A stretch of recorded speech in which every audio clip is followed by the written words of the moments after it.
सामोडेतील अतिक्रमण काढा अन्यथा महिलेचा आत्मदहनाचा इशारा।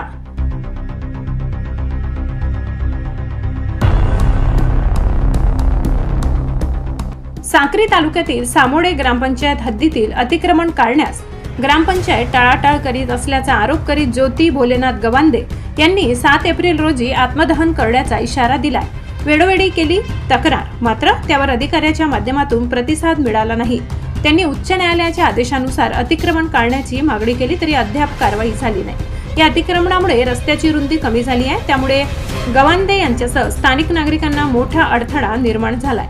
ग्रामपंचायतीने या अतिक्रमणास हटविण्यासाठी पोलिसांकडून बंदोबस्त मागितला होता, परंतु पोलीस विभागाने त्यासाठी आवश्यक आदेश न मिळाल्याचे सांगितले।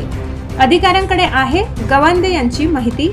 ज्योती गवांदे यांचा आरोप आहे की त्यांच्या ताब्यात असलेल्या घराच्या मागे शासकीय जमिनीवर अतिक्रमण करून घर बांधले गेले होते।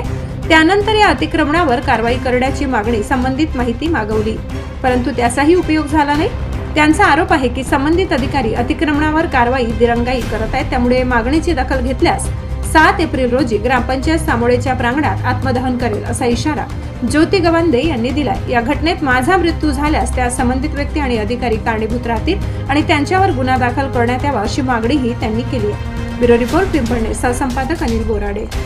मी ज्योती भोलेनाथ गवांदे, माझा मालकी हक्काचा प्लॉट असून सामोडे ग्रामपंचायतची गटार 30 घरांची गटार आहे ती, तर समोरच्यांनी तिथं चंबर फोडून शौचालय केला। वारंवार मी धुळ्यापर्यंत गेली, साक्रीपर्यंत गेली, सामोडे ग्रामपंचायतलाही गेली मी तक्रार घेऊन, तरी माझं नोटीस बजावले, मी सगळीकडे हे केलं, सगळं हे केलं, पण ते काही माझी तक्रार स्वीकारत नाही, घेत नाही, आले नाही तपास करायला। म्हणून मी 7 तारखेला आत्मदहन करायचा ठाण निर्णय घेतलेला आहे।